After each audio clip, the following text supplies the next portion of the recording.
In this course, we're going to be learning about the Bible. The Bible is a text that a number of different religions consider sacred or holy.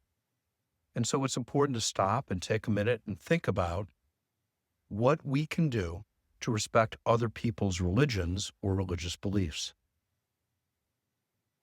This quote is attributed to Bishop Kenneth Craig, an Anglican bishop and leader in Islamic Christian dialogue.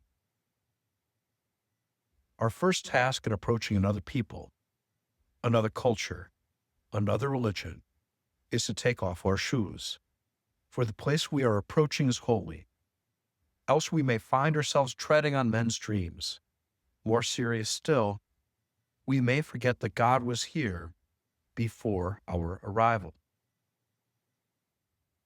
There are several different approaches that people take to respect others' religion. We're going to learn about a number of them, but we'll start with two approaches that are commonly used when people are sharing a space together and come from different religious backgrounds. One that's fairly commonly used in Western Europe and in North America is called autonomy and toleration. The autonomy and toleration approach to respect emerges in response to the European wars of religion, when Protestantism and Catholicism were each making claims to be the best official religion for a government. And so when a king or a duke changed religions, the people of that country were also expected to change religions. And sometimes this was not a peaceful process.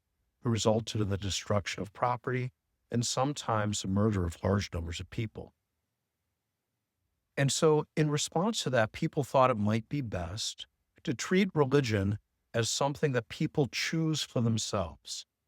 This approach builds on the belief that each person has an ability to legislate for themselves in the private sphere of their personal life. And so we should treat each person as autonomous or self-legislating. This means in matters of ethics and religion, people are to be treated as independently as possible. And quite often this means that religion is expected to be something that people practice in private. And so each person gets to choose what religion they want to practice, or if they want to practice religion, and can choose to pursue these goals as they desire in the context of their life with their family and with their friends. In practical terms, if we're respecting somebody's religion using the autonomy and toleration approach, we respect their personal freedom in matters of religion. We do not discriminate against others because of their religion, and we keep public institutions and public accommodations culturally secular or neutral in matters of religion. We keep any potentially offensive religious expression private, and we do not presume that others want to talk about their religion. And so even if we're curious, we might ask somebody if they would welcome a question about their religious practice before we ask them, because they just might not want to talk about it. A second strategy used for respecting other people's religions when we share a space together is called mutual illumination and mutual support. This is the approach that was taught by the Second Vatican Council, a gathering of the bishops of the Catholic Church from throughout the world to offer instructions for the faithful on how best to live the faith. They encourage people who have different religious backgrounds to meet in dialogue about their beliefs and to collaborate in public life on shared endeavors. It starts with the premise that we should never reject anything that's true or holy in another person's religion simply because it's different.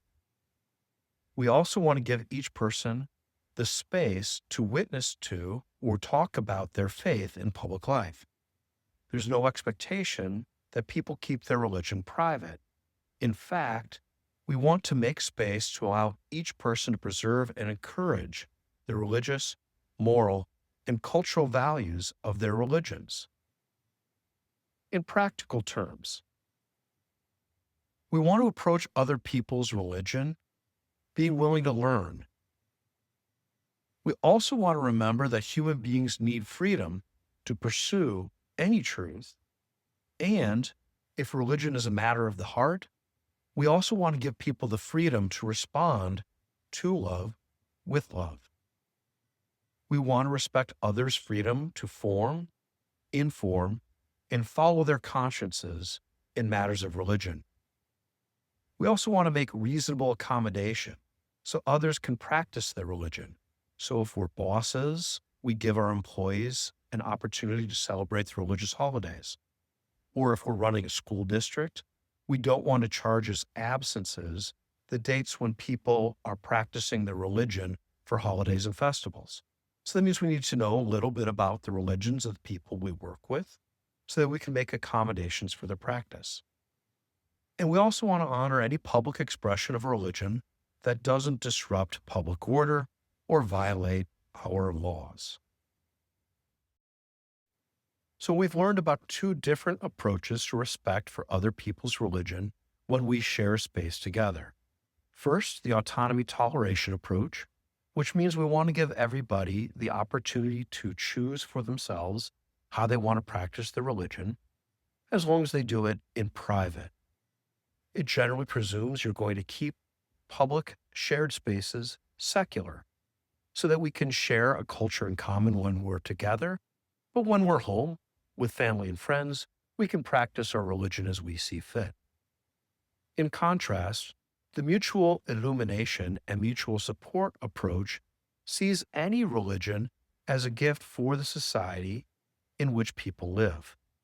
And so we want to respect people's freedom not only to choose how they want to practice religion, but to practice their religion in public. We also want to support their work to practice their religion by, at a minimum, making accommodations for them.